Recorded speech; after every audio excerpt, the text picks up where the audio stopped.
اب یہاں جو بات میں چاہتا ہوں کہ آپ پر واضح ہو جائے، اس حدیث میں دونوں چیزوں کو پیرلل لایا ہے، من قام رمضان من صام رمضان، پیرلل، بالکل متوازی، ہم وزن اعتبار سے، من صام رمضان ایمانا واحتسابا غفر له ما تقدم من ذنبه، من قام رمضان ایمانا واحتسابا غفر له ما تقدم من ذنبه۔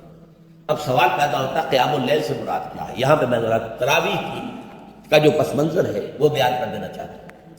دیکھیے جیسا کہ ہم نے خطبے میں بھی دیکھ لیا، اللہ نے قیام اللیل جو ہے اسے فرض نہیں ٹھہرایا، تطوع، قرآن مجید میں بھی اس کا کوئی ذکر نہیں، احادیث میں اس کی تشویق و ترغیب پوری موجود ہے۔ ایک اور حدیث بھی ہم بعد میں پڑھیں گے اس کا پس منظر کیا تھا کہ اس کو چھوڑ دیا گیا۔ اب ظاہر بات ہے مسلمانوں میں کمزور بھی ہیں، مسلمانوں میں وہ مزدوری کرنے والے بھی ہیں، روزہ تو فرض ہے ان پر، چاہے مئی کا مہینہ ہے اور گندم کاٹنی ہے، روزہ تو پھر بھی رکھنا ہوگا، یہ سب کچھ، لیکن یہ کہ رات کو پھر کھڑے رہنا ان کے لیے جاگنا ممکن نہیں، لہذا ان کے اوپر یہ چیز فرض نہیں۔ حضور نے تراویح کی نماز یا قیام اللیل نہ اسے فرض قرار دیا، نہ اس کے باجماعت کوئی اہتمام کیا مستقل، صرف 3 راتیں آپ نے جماعت کروائی ہے، اس میں 8 رکعتیں آپ نے پڑھی ہیں کہ جو آپ کا معمول تھا تہجد کا وہ پڑھی، اور تہجد کے وقت ہی جماعت کرائی ہے۔ یہ ہے وہ حدیث، اس کے علاوہ کسی نماز تراویح جو ہے جو ہم پڑھتے ہیں 20 رکعتیں عشاء کے ساتھ متصل، اس کا کوئی ذکر نہ دور نبوی میں ہے نہ دور صدیق اکبر میں ہے۔ یہ دور حضرت عمر کی خلافت میں ہوا ہے، اور ہم نہیں کہہ سکتے کتنے سال کے بعد ہوا ہے۔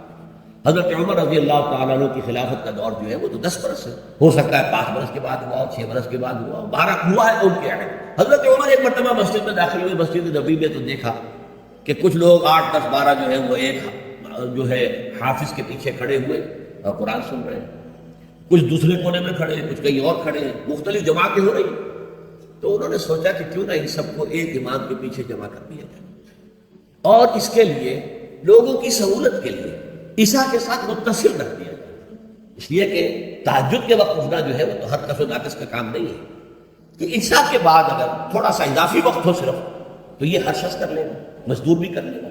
لہذا آپ نے یہ نظام تجویز فرمایا کہ عشاء کے متصل بعد 20 رکعت نماز پڑھی جائے اور ایک امام کے پیچھے پڑھی جائے۔ یہ گویا کہ اجتہاد ہے حضرت عمر رضی اللہ تعالی عنہ، اس کو آپ نے خود بدعت بھی قرار دیا ہے، لیکن بدعت حسنہ، بدعت کس اعتبار سے؟ لغوی اعتبار سے، نئی بات، اس لیے کہ حضور کے زمانے میں نہیں تھی، تو یہ ایک طریقے سے نئی بات ہے، لیکن یہ بات چونکہ بہت اچھی ہے، بہت عمدہ ہے۔ آپ جب یہ نظام چل پڑا تو ایک دن مسجد میں آئے، دیکھا کہ بڑی بڑی مسجد ہے، صحابہ کھڑے ہیں اور ایک امام کے پیچھے قرآن سن رہے ہیں۔ آپ نے فرمایا نعم البدعۃ هذه، یہ جو ہم نے نئی بات شروع کی ہے یہ بہت اچھی ہے، بہت عمدہ ہے۔ ہمارے یہاں اہل حدیث حضرات بھی در حقیقت حضرت عمر یا کسی اور خلیفہ راشد کے فعل کو وہ سمجھتے ہیں کہ یہ ایگزیکٹو آرڈرز ہیں، یہ ہمیشہ کے لیے نہیں۔ حضرت عمر نے اپنے دور میں نظام قائم کیا، ان کے دور کے لیے ٹھیک تھا، یہ ہمیشہ کے لیے نہیں۔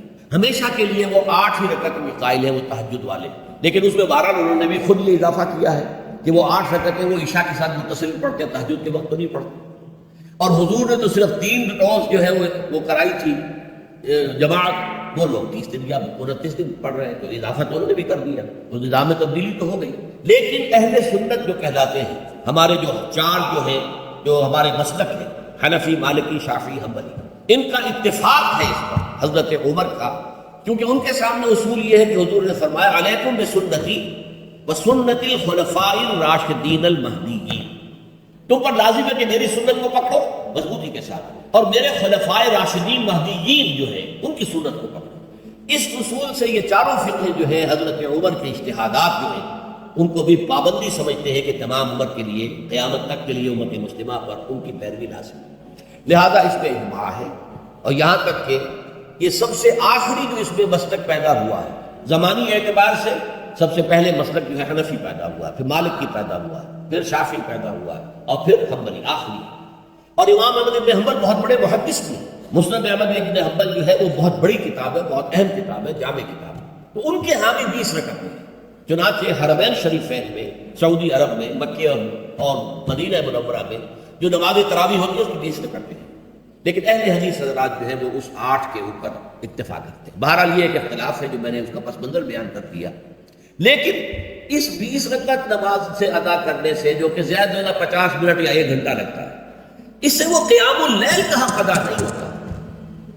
قیام اللیل کا تو کچھ اور ہی تقاضا ہے. قیام کسے کہتے ہیں؟ یہ سورہ مزمل سے واضح ہوتا ہے.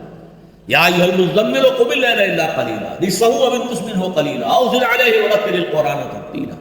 آدھی رات یا آدھی رات سے کچھ کم، یعنی تہائی رات یا آدھی رات سے کچھ زائد، 2/3 رات، یہ ہے قیام اللیل.